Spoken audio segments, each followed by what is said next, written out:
In this video, we discuss the sudden drop in home prices, all that and way more. Stay tuned because we're starting right now. Listen, I'm in the people business. I just happen to help them sell and buy amazing properties. I've dedicated my life to making your real estate dreams a reality. I bring the very best marketing and industry strategies to help achieve the goals of my clients, friends, and family. Welcome to the channel. Hey YouTube, the Massachusetts housing market has been on an absolute heater this year, but is it losing some of its momentum? The increased inventory does give home buyers a little more breathing room, and they truly need it. For the majority of the pandemic, home seekers have really been on the ropes against the highest real estate housing market in recent history. The inventory level hit a 40-year low earlier this year, which we all know has erupted into a Clint Eastwood-style gunslinging bidding wars across the nation. However, why is inventory now finally on the rise? There's quite a lot going on, some of which is that the home buyers themselves are actually pushing back at this crazy home price growth. With price increases of almost 25% since the beginning of the pandemic, shoppers have left their revolvers in the holster and hit the saloon, or decided to wait on the sidelines. Some of this increase is due to seasonal characteristics. Generally speaking, in the summer and the fall, would-be buyers get distracted by the new school year starting and summer vacations. Last year, when all this started, there really was no seasonality to speak of. Now, are home prices really starting to slow down? Well, a full-on party and celebration might be just a little premature. However, prospective buyers should be able to breathe just a little bit easier based on predictions from local real estate experts. Prices are slowly slowing down, and in some areas, more inventory has become more available to current buyers for single-family homes. According to the National Association of Realtors, unsold homes rose to 3.3% or 1.25 million from May to June of this year. This increase in inventory still doesn't justify the demand. It is enough to give current home buyers some hope and a little bit more leverage while they're purchasing with more options while having just a few more homes to choose from. On the seller side, the proposal of selling your home at record high prices is rather appealing.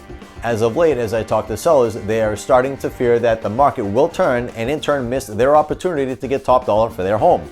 Now, this video isn't meant to say that there will be a housing crash anytime soon, but describe the sudden shift. Quite simply, the demand still overwhelmingly crushes the physical supply. And if you want to learn more about buyer's advice that I really think you should know, click up here on the card.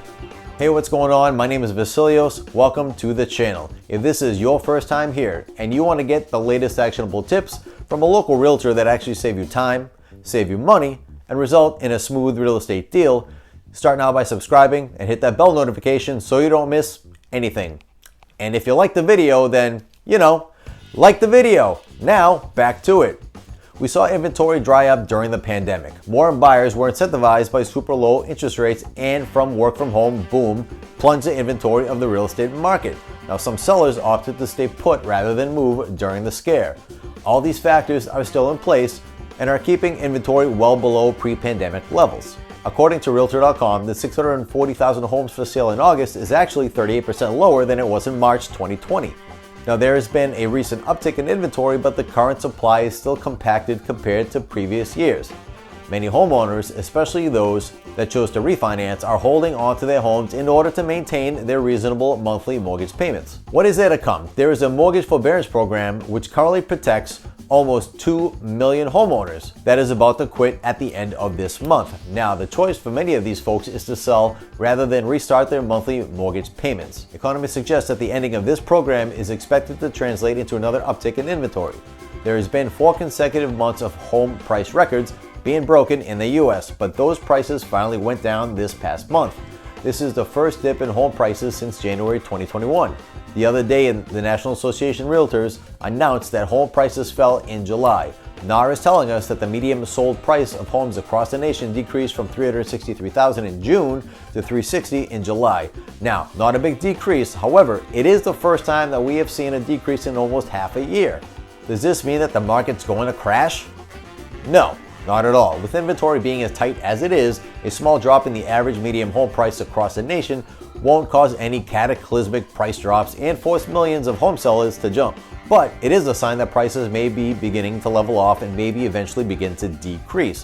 What does this all mean for up here in Worcester County and Milford? According to Tamara Askin of Avenue 8, she quotes, mortgage applications have dropped to an 18-month low and we're seeing some real buyer fatigue in the market.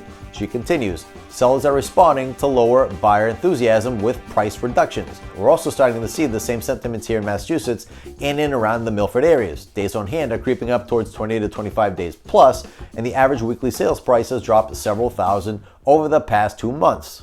Quick disclaimer, this is just the beginning of the home price potential beginning to level off. This isn't the case in every single real estate market, nor is it the case in every single city and town outside of Milford. So what does this all mean? For sellers, it means potentially this is the height of the selling market, and if you need to sell, the time is really now. If you're a buyer and you've been on the fence for a while, this might be a great time to get in and buy now, that you have a few more options and that prices are beginning to level off and you won't have to fight quite as hard to get into your new home. Hey guys, if there's anything in the world that you want to talk about or have a question, reach out anytime, no obligation. Really, 508-821-8835. It can be about the weather, cars, real estate, racing, whatever. Now, if you like this video, then check out these at the top of your screen. And if you need a guy like me, I have a guy like me's info in the description below. As always, thank you for watching. I'll see you in the next one.